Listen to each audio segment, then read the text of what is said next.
এবার আসুন আমরা সুপ্রিম কোর্টের শুনানির পরবর্তী অংশটা শুনি। আগের অংশে আমরা এখানেই শেষ করেছিলাম যে প্রধান বিচারপতি মমতা বন্দ্যোপাধ্যায়কে থামিয়ে দিয়ে বলেছিলেন, madam Mamata, let me clarify a few things to you. সেইখান থেকে আসুন আমরা শুরু করি।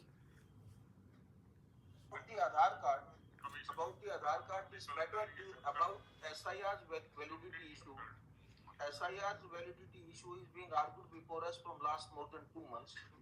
In the main judgment, which was the first case, we have reserved the judgment. Therefore, we are not in a position to comment with regard to the credibility, credential, or admissibility, and to what extent about the Aadhaar card. That issue has been argued before us. We have reserved the judgment. But you also will appreciate Aadhaar card has also its own limitations when you will read that statute under which it is issued. At the same time, with reference to its insertion in the RP Act, what will be its value? We are yet to determine that part. You have one part. Second, you have pointed out this issue of the discrepancies part. In this case, one way out can be that you give a team of officers, the Election Commission can take them on deputation in the sense that those can also be part of the Election Commission team, verify that here it is a spelling mistake or it is only because of the local dialect that this mistake is occurring. Those must be rectified. That has to be rectified. So let us see what response they will give. We will grant them 1 day time. Tomorrow or Sir, after. No, sir. What happens, sir, ultimately, in practical, ERO has no power now. They have superseded all the power from DMTO, ERO, BLRO. Only they have appointed 8,300 micro observer and the role observer from the BJP ruled state, so that DO cannot clear the name. It is all micro observer can delete all the names sitting inside the election commission office through AI. Sir, earlier 58 lakhs are being deleted. Even they were not allowed to file Form 6. Sir, earlier first phase, 58 lakhs deleted. There are so many people are alive, and now they are being declared that they dead. Sir, the anti-women, so many women. Madam Mamta, if need arises, we will mandate it, we will direct. Every document will have to be signed by the BLO, who are the authorized officers and who are the authorized notified officers. Kindly see the directions in the website, Willers. Don't So be perhaps that it's called micro observer. Micro observer is the final authority. Election Commission, WhatsApp Commission. Complete. WhatsApp Commission is saying it is only the micro observer. Only they are deleting all the names. Willers, they could put it on record. They are just acute They are all Government of India officials. My lord, They are, in one of the matters, government is a party. Not let and the problem is that they are not allowing the people. let the matter They are not allowing the dominate officials. for most of the subject. They are not allowing. আপাতত এইটুকুনি আমরা শুনলাম। Actually যেটা পরিষ্কার করে প্রধান বিচারপতি বলে দিলেন যে আধারের বিষয়টা আমরা এটা নিয়ে আর আলোচনা করব না, কারণ তার আগেই মমতা বন্দ্যোপাধ্যায় বলেই দিয়েছেন যে এনারা কোনো কিছু অ্যাকসেপ্ট করছেন না, আধারও অ্যাকসেপ্ট করছেন না, কাস্ট সার্টিফিকেট অ্যাকসেপ্ট করছেন না, ডোমিসাইল সার্টিফিকেট অ্যাকসেপ্ট করছেন না, ব্যাংকের পাসবই অ্যাকসেপ্ট করছেন না, যেগুলো অ্যাকসেপ্ট করবার কথা নয় ইলেকশন কমিশন সেগুলো অ্যাকসেপ্ট করছে না। মমতা বন্দ্যোপাধ্যায়ের অভিযোগ, কেন সেগুলো অ্যাকসেপ্ট করা হবে না ডকুমেন্ট হিসেবে? মমতা বন্দ্যোপাধ্যায় আগেই বলেছিলেন যে আধার কার্ড এরা অ্যাকসেপ্ট করছে না। সেই প্রসঙ্গেই প্রধান বিচারপতি কিন্তু স্পষ্টই বললেন যে আমরা এই বিষয়টা ইতিমধ্যেই শুনেছি, আমরা অ্যাট লেংথ এটা শুনেছি এবং এটা রিজলভও করে ফেলেছি। আধার কোথায় কোথায় গৃহীত হবে, কি হিসেবে গৃহীত হবে, কতটুকু গৃহীত হবে, সেটা আমরা ইতিমধ্যেই বলে দিয়েছি। আপনি সেই স্ট্যাটিউটটা পড়ে নেবেন, তাহলেই বুঝতে পেরে যাবেন। আর আপনি নিশ্চয়ই মানবেন যে আধারেরও নিজস্ব লিমিটেশন আছে। অর্থাৎ মমতা বন্দ্যোপাধ্যায় যেটা চাইলেন সেটা কিন্তু পেলেন না। উনি আজকে ধরুন, আমি ইতিপূর্বে একটা ভিডিওতে একটা উদাহরণ দিয়েছিলাম যে 2002-এর রামপুরহাট বিধানসভা কেন্দ্র, পার্টিকুলার পার্ট নাম্বার 242 বা 241, আমার ঠিক মনে পড়ছে না, সেই পার্ট নাম্বারের একজন ব্যক্তির নাম মিহিলাল শেখ। 2002-এ সেই মিহিলাল শেখের বাবার নাম শওকাত শেখ। আর 2022-এর লিস্টে আমরা দেখতে পাচ্ছি মিহিলাল শেখের বাবার নাম তারজেদ শেখ। এবার এইটা যদি ডিসক্রিপেন্সি হয়, এবার এইরকম একটা ডিসক্রিপেন্সিটা দূর করতে যখন কমিশনের নোটিশ মিহিলাল শেখের কাছে যাবে, যদি যায়, এবং তারপর যদি সেই ভদ্রলোক যদি শুধুমাত্র তার আধার কার্ডটা নিয়ে এসে হাজির হয়ে যান এবং দাবি করেন যে আমি আমার ডকুমেন্ট দিয়েছি কিন্তু তা সত্ত্বেও সেটা গৃহীত হয়নি, তাহলে কি হবে? এক্ষেত্রে কি আধার কার্ড কোনো ডকুমেন্ট? ওনাকে তো প্রমাণ করতে হবে যে ওনার আসল বাবা কে। দুটো লিস্টে দুরকম বাবার নাম যদি হয়, তাহলে উনি কি একই ব্যক্তি না আলাদা ব্যক্তি, এটা প্রমাণ করতে হবে। তো তার জন্য শুধু আধার কার্ড আনলে কি হবে, নাকি ওনার সঙ্গে ওনার বাবার পরিচয়, ওনার সঙ্গে ওনার বাবাকে লিঙ্ক করে এরকম বিভিন্ন কাগজপত্র আনতে হবে? কিন্তু মানুষজন এবং মমতা বন্দ্যোপাধ্যায়রা এটা মানতে চাইছেন না। তারা চাইছেন যে কোনো নোটিশের জন্য যে কোনো ডকুমেন্ট। কিন্তু ইলেকশন কমিশনের ডিরেকশনে কিন্তু তা লেখা, ইলেকশন কমিশনের যে নোটিফিকেশন ছিল SIR এর নোটিফিকেশন, তাতে কিন্তু তা লেখা নেই। লেখা আছে list of documents, indicative list of documents, not এক্সস্টিভ।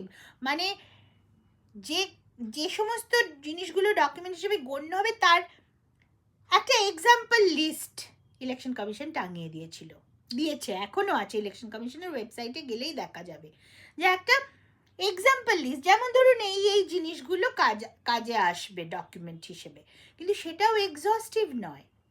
কেসটা কি, ডিসক্রিপেন্সিটা কি, তার উপর নির্ভর করবে যে কিভাবে আপনি প্রমাণ করবেন আপনার পরিচয়। মমতা বন্দ্যোপাধ্যায় বারংবার বলছেন যে অনেক মহিলারা বিবাহিত হয়ে গিয়েছেন এবং বিবাহিত হয়ে তারা হাজবেন্ডের সারনেম নিয়ে নিয়েছেন, সেটাকেও মিসম্যাচ বলা হচ্ছে। অবশ্যই বলা হবে।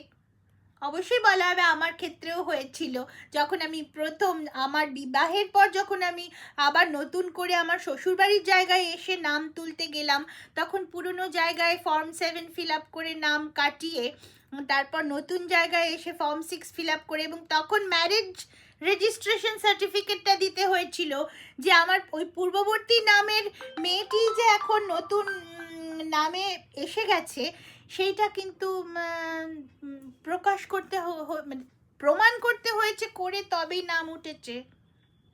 তো কিন্তু মমতা বন্দ্যোপাধ্যায়রা এটা মানতেই পারছেন না।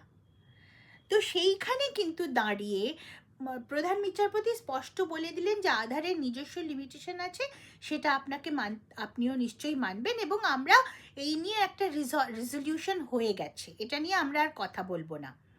এবার তারপর মমতা বন্দ্যোপাধ্যায় যেটা বলছেন যে এনারা কোনো কথা মানতে চাইছেন না, এনারা ইআরওদেরকে, আর যেটা আর একটা বিষয় প্রধান বিচারপতি সলিউশন বার করেছেন যে যদি দেখা যায় যে আপনারা মানে লোকাল ল্যাঙ্গুয়েজের তফাতের জন্য গাঙ্গুলি গঙ্গোপাধ্যায়, দত্ত রয় গাঙ্গুলি এসব নিয়ে কোনো সমস্যা হচ্ছে, সেক্ষেত্রে প্রধান বিচারপতি সাজেশন দিচ্ছেন মমতা বন্দ্যোপাধ্যায়কে, সেক্ষেত্রে আপনারা একটা টিম অফ অফিসার্সকে দিয়ে দিন, গভর্নমেন্ট অফিসারকে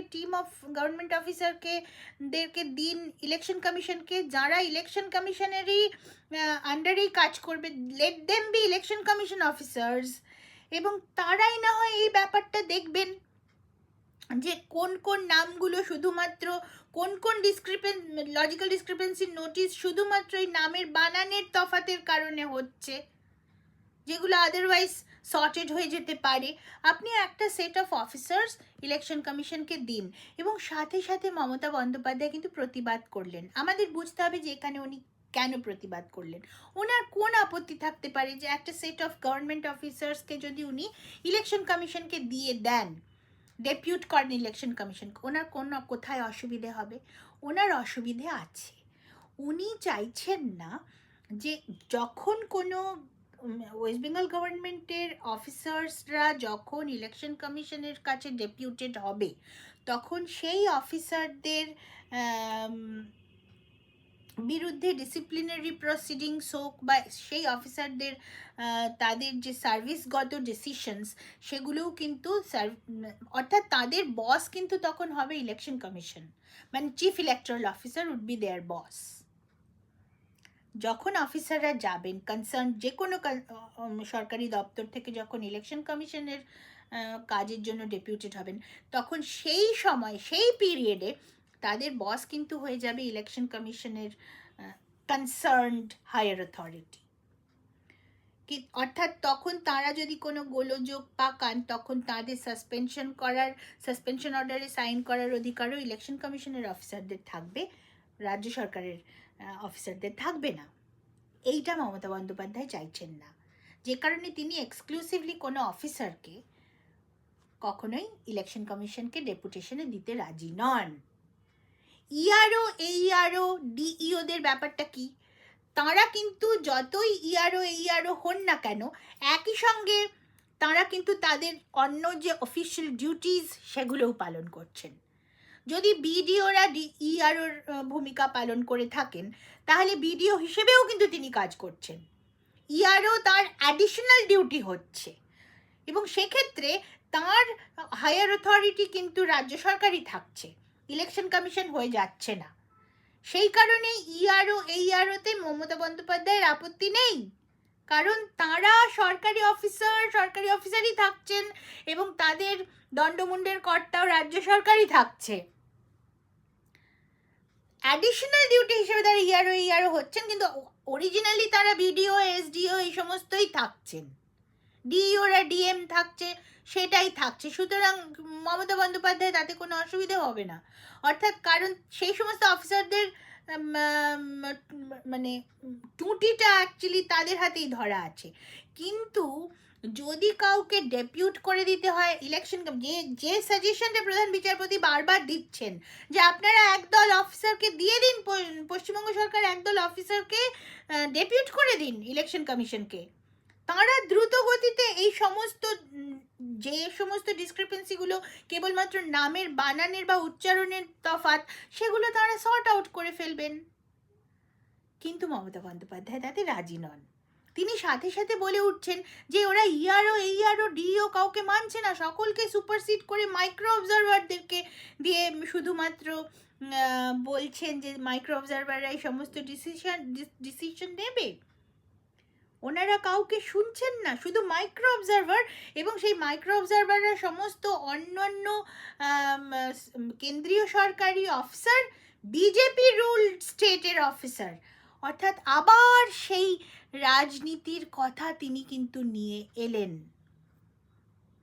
সুপ্রিম কোর্টের মধ্যে। উনি বলছেন উনি লিগাল আর্গুমেন্টস করতে গেছেন, অথচ তিনি লিগাল আর্গুমেন্টস করতে গেলে কখনোই এটা বলতেন না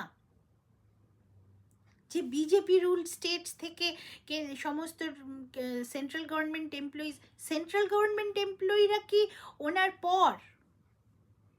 উনি তো পশ্চিমবঙ্গ সরকারের মুখ্য প্রশাসনিক প্রধান, তাহলে সেন্ট্রাল গভর্নমেন্টের এমপ্লয়িরাই বা ওনার পর, ওনার এরকম একটা হস্টাইল মনোভাব কিসের জন্য থাকতে পারে?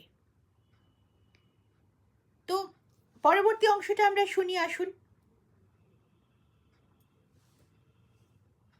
The domicile certificate.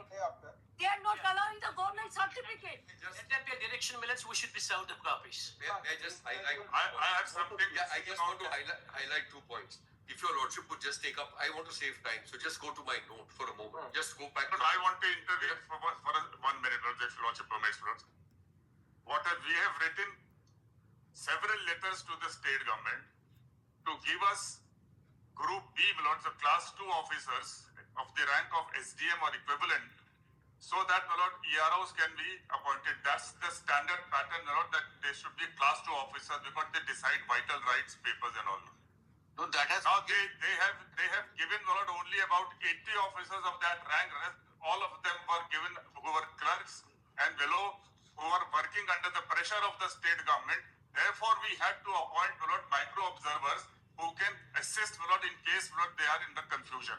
So the fault lies with them in not giving us class 2 officers for performing the job of AERO and ERO. So that's the reason why this is happening. পরিষ্কার আমরা বুঝতে পারলাম, আমি এতক্ষণ আপনাদেরকে যেটা বলছিলাম, যে মমতা বন্দ্যোপাধ্যায় রাজি নন অফিসারদেরকে অ্যালট করতে ইলেকশন কমিশনের কাছে। কারণ পরিষ্কার ইলেকশন কমিশনের আইনজীবী বললেন যে আমরা চেয়েছিলাম যে ক্লাস 2 অফিসার্স, গ্রুপ ডি অফিসার্সদেরকে আমাদেরকে অ্যালট করা হোক অ্যাজ ইআরও বা এইআরও, কারণ সেটাই হচ্ছে স্ট্যাটিউট, সেটাই শেডিউল সেরকমই, যে সেই র্যাঙ্কের অফিসাররাই ইআরও বা ইআরও হিসেবে কাজ করবে। কিন্তু পশ্চিমবঙ্গ সরকার সেরকম অফিসার মাত্র 80 জন সেরকম অফিসারকে দিয়েছে, আর বাদ বাকি সকলকেই দিয়েছে ক্লার্কদেরকে, এমনকি অঙ্গনওয়াড়ি কর্মীদেরকেও দিয়েছে। মানে এমন সমস্ত মানে বিএলও হিসেবে অঙ্গনওয়াড়ি কর্মীরাও কাজ করছে, এবং যাদের পক্ষে কোনো ডিসিশন নেয়ার ক্ষমতা যাদের নেই, যাদের সেই র্যাঙ্কটা নেই, যে র্যাঙ্কে তারা ভাইটাল ডিসিশনস নিতে পারবেন এবং ভাইটাল ডকুমেন্টস রিসিভ করে সাইন করতে পারবেন, সেরকম ক্ষমতা যাদের নেই, সেই রকম লোকেদেরকে স্পেয়ার করছে পশ্চিমবঙ্গ সরকার ইলেকশন কমিশনকে। কিন্তু class 2 officer, group D officer, তাদেরকে কিন্তু প্রয়োজনীয় সংখ্যায় সেরকম অফিসার রাজ্য সরকার ইলেকশন কমিশনকে দেয়নি, এবং সেই কারণেই মাইক্রো অবজারভারদেরকে আনতে হচ্ছে অফ আ ডেফিনিট র্যাঙ্ক। কারণ আমরা জানি যে সরকারি ক্ষেত্রে সিদ্ধান্ত নিতে গেলে একটা নির্দিষ্ট র্যাঙ্কের অফিসার প্রয়োজন, এবং এখানে যখন এর আগে আমরা দেখেছি যে মানুষজন ডকুমেন্ট জমা দিয়ে রিসিপ্ট পাচ্ছে না, রিসিপ্ট কন্টেন্ট নট ভেরিফাইড করে রিসিপ্ট দিয়ে দিচ্ছে, আমরা দেখেছি। তার একটাই কারণ যারা রিসিভ করছেন তাদের সেই এটা একটা জুডিশিয়াল ফাংশন। ইতিপূর্বেও আমি আপনাদেরকে ভিডিওতে বলেছি এই হিয়ারিংটা একটা জুডিশিয়াল ফাংশন। তারা যে একটা মানে ডকুমেন্টকে গ্রহণ করবেন এবং রিসিপ্ট দিয়ে দেবেন, অ্যাকসেপ্ট করবেন বা রিজেক্ট করবেন, সেই ক্ষমতাটা তাদের নেই, কারণ তারা সেই র্যাঙ্কের লোক নন। পশ্চিমবঙ্গ সরকার সেই র্যাঙ্কের অফিসার ডিপ্লয় করেনি যেটা ইলেকশন কমিশন চেয়েছে, এবং ইলেকশন কমিশন যেটা অন্য সমস্ত রাজ্যে পাচ্ছে, পশ্চিমবঙ্গে সেরকম অফিসারদেরকে পায়নি বলে আদতে আপনারা ভেবে দেখুন। তার মানে যারা বলছেন যে মমতা বন্দ্যোপাধ্যায় তাদের জন্য লড়াই করছেন, আপনারা ভেবে দেখুন যদি যথাবিধি কাজ যদি মমতা বন্দ্যোপাধ্যায়ের সরকার করত, তাহলে কি এত ডকুমেন্ট জমা দিয়ে রিসিপ্ট না পাওয়া, একবার ডকুমেন্ট জমা দিলেন কিন্তু ডকুমেন্ট রিজেক্ট হয়ে গেল, ঠিক ডকুমেন্ট হয়নি, আপনারা জানতেও পারলেন না, আবার নোটিশ এসে গেল, এই এত হয়রানি কি হতো যদি সত্যি উপযুক্ত র্যাঙ্কের অফিসার, মানে যিনি ডিসাইড করতে পারেন যে হ্যাঁ এটাই সঠিক ডকুমেন্ট, ওকে রিসিভড, আপনার কাজ হয়ে যাবে। অর্থাৎ একবারে আপনি এলেন এবং একবারে জমা দিয়ে সাইন নিয়ে উপযুক্ত অফিসারের ছাপ নিয়ে আপনি চলে গেলেন। এটা করা যদি যেত, যদি উপযুক্ত সংখ্যক অফিসার পশ্চিমবঙ্গ সরকার ডিপ্লয় করতো ইলেকশন কমিশনের জন্য, তাহলে কি সত্যি মানুষের এত কষ্ট হতো? তাহলে কি সত্যি মানুষকে বারবার এতবার করে ঘুরে ঘুরে এতগুলো নোটিশও হয়তো আসতো না, এত লজিক্যাল ডিসক্রিপেন্সি নোটিশ আসতো না, আর যাদের জন্য নোটিশ এলো তাদেরকেও বারবার ঘুরে ঘুরে এক কাজের জন্য যেতে হতো না। অর্থাৎ মমতা বন্দ্যোপাধ্যায় আমাদের জন্য লড়াই করছেন না, এটা বোঝার সময় হয়ে গেছে। এবং সবচাইতে বেশি করে যেটা বুঝতে হবে সেটা হচ্ছে একটা লড়াই করার জায়গাই নয়, এটা লড়াইয়ের বিষয় নয়, এটা কাজ করার বিষয়। আমরা কি কাজের জায়গায় লড়াই করি না কাজ করি? তো আমাদেরকে এটা বুঝতে হবে, এবং স্পষ্ট আমরা জবাব পেয়ে গেলাম যে কেন এতগুলো মাইক্রো অবজারভার। এবং এরপরে আপনারা শুনবেন যে মাইক্রো অবজারভার রাখতে পারে না বলে দাবি করলেন মমতা বন্দ্যোপাধ্যায়। কিন্তু আমি জানি, এবং ইসিআই এর আইনজীবীও আইনের ধারা দেখিয়ে বলে দিলেন যে representation of people act 13C ধারা আপনারা পড়ে নেবেন। Representation of people act 1950 13C সেকশনে কি আছে, সেখানে ওই কথাই লেখা আছে যে আর্টিকেল 324 যে পাওয়ার দিচ্ছে ইলেকশন কমিশনকে, তার ভিত্তিতেই ইলেকশন কমিশন মাইক্রো অবজারভার নিয়োগ করতে পারে। আসলে পারে না তা নয়, election commission has a reservoir of power under article 324। কিন্তু মমতা বন্দ্যোপাধ্যায় সেটা মানতে পারছেন না, কারণ তিনি অন্য কারুর পাওয়ার মানতে পারেন না। উনি জানেন যে পাওয়ার শুধু ওনার কাছে থাকবে, উনি যেটা বলবেন সেটাই। কিন্তু অন্য কারোরও পাওয়ার থাকতে পারে, তারাও সেই পাওয়ারকে শান্তিতে ব্যবহার করতে পারে। কোনো চেঁচামেচি আন্দোলন হুল্লোড় না করেও যে পাওয়ার ব্যবহার করা যায় সেটা ইলেকশন কমিশন করে দেখিয়ে দিচ্ছে, আর সেটাই মমতা বন্দ্যোপাধ্যায় সহ্য করতে পারছেন না। বাকিটা শুনি। And these micro observers are validly appointed under Section 13C, read with three. No, there is no statutory rules. My learned friends are not right, not that they are not, we are not entitled to appoint them. If this is the state of affairs which is not contemplated by the rules and the state is not cooperating, then there is no alternative except to appoint the observers who can assist. Class 3 officers from Anganwadi and so on, they are being given to us. So that's And the this is reason the why communication. assistant. There is only one, But they are not assist. there is They are one, taking that one, They are Lordships taking- have one side of the story. Maybe true, may not be true, I'll not go into it. There is one more petition where the Election Commission of India has filed an affidavit. So that also may be taken on record. It's not listed on board. It was mentioned by Mr. Giri. But I am appearing in that matter and I have read the affidavit. So that also will have some bearing, my lord, in ultimately what your lordship passes the order. And we have highlighted all the just- injustices we have been facing, millets. My lord, my lord, my lord. My lord, it is pointed out the I hostility. just have 1 minute. I just One of want all I just want to observers are highlight. Say a victim, that's all, my lord. I am saying let us confine. Genuinely, we No, no. will ask them. To at least 2 days time, we'll have to give Yes, them yes. to seek their response. Sir, matter is not correct, sir. Survey copy, millets. But I'm fair enough. এটা আমাকে What I'm highlighting is There is just no 2 things so problem. that your lordship sees them. Let me say this, there is no problem of time, my The lord. the first Have some buffers if there is আরে ভাই এটা more than 1 crore already heard. And if somebody is not heard, your lordships are there and we are, our power is We there. have been extending time. We have been extending time. My lord, they have asked a slew of directions. Yes, sir. my lordship, my lordship with my humble regards. May I tell you, sir, Whatever they have pointed out, my and my- opponent lawyers raised, That sir, sir, that is not correct. Madam That is not correct, sir. Madam Mamta, we have no doubt about the ability of Mr. Diwan. He is one of the best senior counsel you have chosen. Yes, Let him with his discuss permission. on your behalf. With his permission, sir. Only one thing, sir. Your point we have well taken. Sir, it depends on some district, some states, sir. We have suppose 44 district. We have 23 district. Now SDM is depends on the district wise. Now whatever we have the strength, we have included all. We are cooperating to them all. Micro, To provide class 2 group. yes, we have given, sir. Whatever they are, we have given. But they are totally, they are telling All right, please. what I don't believe. I think we will be able to find out a practical solution. On Monday when we take up this matter, we are granting them 2 days time to have instruction based upon all the notes and information which you have gathered. Very well. And you also on Monday, please give us the list of the group B officers which you are in a position to spare Yes. and to provide to them for their Furnish it in assistance. advance. So that And your lordships may list that matter also because Yes. there is direct bearing on that. ICT. There is an atmosphere of hostility. Election Commission says. And it contains all our communications to the government, The written crying for help. issued contemporaries. issue notice. Because, I have one apprehension, that's all I have. I don't want Mr. Dwivedi coming on Monday and saying now we have finished 1.2 crore hearings as a figment of his It's all right. numbers. We are entitled to our defense. That's what অর্থাৎ পরিষ্কার করে আমরা বুঝতে পেরে গেলাম যে মমতা বন্দ্যোপাধ্যায় ঠিক কী চাইছেন, কী চাইছিলেন, কিন্তু সেটা পেলেন না।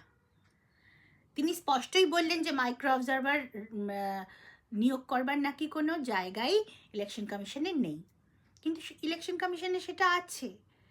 ইলেকশন কমিশনের আইনজীবী সেটা দেখিয়ে দিয়েছেন, section 13C of the representation of people act 1950, এবং সত্যিও তাই।